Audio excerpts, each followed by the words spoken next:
Welcome to the Take Your Apprenticeship podcast. The Take Your Place team is made up of 5 universities and 9 further education colleges from across the east of England. We are an impartial project dedicated to giving you the information you need, regardless of where you're applying to study. Since 2017, we have worked with over 30,000 students from 100 different schools, colleges and sixth forms, helping them to explore their options and discover their potential. Now we hope to help you too. In this podcast series, we will explore all aspects of finding, applying for and succeeding in an apprenticeship. Through talking to experts and current apprentices from a variety of industries, we will help you explore your future apprenticeship options. In this episode, I spoke to Lucy, who is currently doing her apprenticeship with Morgan Sindall Construction. We spoke about why the apprenticeship route appealed to her, her current project working on Norwich Castle, and her ambitions in her career. As with all our conversations in this series, our interviews are recorded remotely, so you might hear some background office and working from home noises. Don't forget to check out the Take Your Place resource website at takeyourplace.ac.uk/resources for more university and apprenticeship information. I'm joined today by Lucy, who is currently in her second year of doing a trainee site manager apprenticeship with Morgan Sindall. Thank you so much for joining me today, Lucy. Could you start by telling me about your position and what you're currently working on? So, as you said, my name's Lucy. I'm a trainee site manager. So I am currently working on Norwich Castle project, which is very exciting. Usually at Morgan Sindall, we do quite a lot of schools and council jobs. So this one's a little bit different, which is quite fun to be working on. So in terms of what I kind of do, site management is just being the main point of contact on site for everyone, organising the health and safety, organising subcontractors, liaising with the client and that kind of thing. As part of my apprenticeship as well, I'm also part of a 6-month rotation, so I also get experience in commercial engineering, planning, design management and that kind of thing. I've been doing it for a year currently, just going into my second year, and I'll have a construction management degree at the end. Brilliant, thank you. Let's go back a little bit. Could you tell us about how you first became interested in doing an apprenticeship, and what was your route from GCSEs through to your position now? Yep, so I went to University Technical College Norfolk, and they have a lot of community engagement with businesses. So they actually talk quite a lot about apprenticeships right through from year 10. So I was quite fortunate in that I knew about it quite early on. So I'm quite lucky that my school was very supportive in that. We also had a careers advisor, and she told me about them. So I knew I wanted to go into construction in some form. I wasn't completely sure. And I did the Arkwright Scholarship, which is an engineering scholarship. And Helen Clements, who actually works for Morgan Sindall, interviewed me, which then led on to work experience. So when I did my A-levels, we had 1 day a week, which was a non-contact day to use to either study or do work experience. So throughout my A-levels, I did work experience at 3 different construction companies, and they all offered me a degree apprenticeship at the end. So that was really good. Could you tell us a little bit about how you first became interested in construction? Was there someone at home who kind of encouraged you, or was it something you've always been interested in? Well, there was 2 family friends that I met, and they at the moment are going all around the world. Obviously not during coronavirus, but they have been going around the world where there's been natural disasters and help rebuilding communities and that kind of thing. And so that volunteering aspect of it really, really interested me. And then because I went to an engineering college, I was thinking about how I could combine the 2 things. So I really liked engineering and I really liked the idea of travelling. And so working on sites and, as I said, helping rebuild communities seemed like a really, really good option for me. There's so many jobs in the construction and engineering sector. What type of thing would you like to do in your career, and how will what you're working on now help with this? Yeah, as I said before, I want to travel and go where there's been natural disasters and help rebuild communities and rebuild houses and that kind of thing. So that is kind of my side goal, but also in my career in site management in particular. When I complete my degree apprenticeship, I will be an assistant site manager, and that then enables me to carry on that route to site management, potentially contract management and project management. So there's a lot of scope in what I'm doing, and I can go as far as I want really in that. I could stop at site manager, but I'd quite like to go to potentially contracts manager and manage more than one site. Cool, that's really good. Thank you for sharing. So when you started applying for this apprenticeship, where did you look to find vacancies? And what type of questions did you have to answer in the application? So I went to Iconbia, which is a website, and you can look at lots of different companies on there who have vacancies at the time, and also the government website for apprenticeships as well. In terms of questions in applications, it's usually about what experience you've got. So actually your actual grades are quite a small part of what they want to know in the application. So obviously as your grades, but also your experience, if you do have any work experience, your qualities, and obviously why you would like the job, because a job is much more than just the money side of things. It's about you need to be interested in it and have some kind of passion for it. So whether that's something that perhaps you do outside of school as well. So for example, if you're going for a job at mechanics, if you say, oh, I've been like tinkering with cars since I was young, they see that you've got a passion for it. So they're the kind of things that they really want to know about.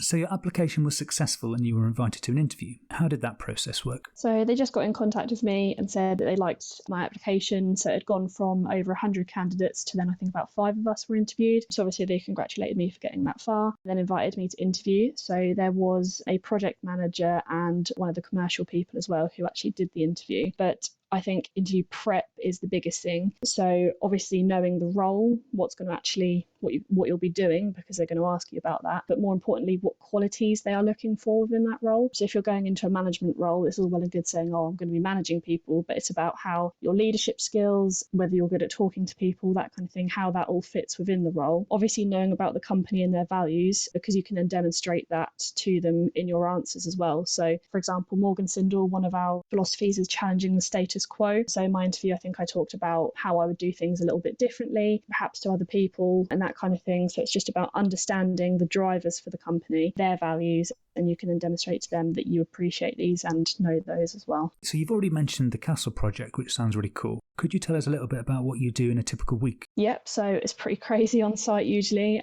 So on a Monday, you turn up to site. Normally on a Friday, you've talked about the works that are going to be going on in the next week, so everyone kind of knows what they're going to be doing. But my day usually starts with inductions, so perhaps new people that have got to site, getting those inducted, making sure they know all of the emergency procedures and stuff, organising subcontractor works, so people coming in, making sure they know what they're doing. Meetings with the designers and client, they often happen every other week at the moment. So the principal designers, client, the contract administrator, everyone has a big meeting to talk about what's happening on site and like program and that kind of thing. Quality inspection, so the actual work that's happening, is it up to standard as per specification? A couple of things that I've done that have been a little bit different. We have a tower crane on site, so I've been doing my tower crane rescue training, which is abseiling off the side of a tower crane, and other training like fire marshal, first aid course, all that kind of thing. So it's literally different things every week. I could be abseiling off a tower crane one week and doing first aid another week. It's always a little bit different. And then one day a week, at the moment it's on a Tuesday, I have my uni day. So last year I went to, at the moment I'm doing my level 4, so I was going to Bedford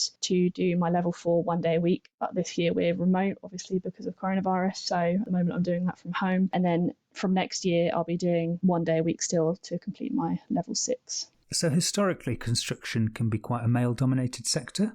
How have you found this, and what would you say to other women who are considering this career? I was definitely nervous about this, and when I first went to it, I had this big stigma in my head that, you know, everyone's going to be wolf whistling you, no one's going to take you seriously. But actually, once I got on site and had my work experience, I realised that it's not like that anymore, especially with people like Morgan Sindall. They crack down on anything that isn't right. I actually haven't had any issues, which is really, really nice. I am completely equal to everyone else on site. My view is taken into consideration. I'm respected. People listen to me. So I think to other women who are considering a career in construction, just go for it, because it is completely different how it was however many years ago in the 60s or whatever. This big stigma that you have around it probably isn't even the case anymore. So definitely just give it a go, because you'll actually be quite surprised like I was. A huge benefit of doing an apprenticeship is that you get to earn a salary as you train. How have you found this? This has been a massive benefit to me. Like, doing uni is great. You've got your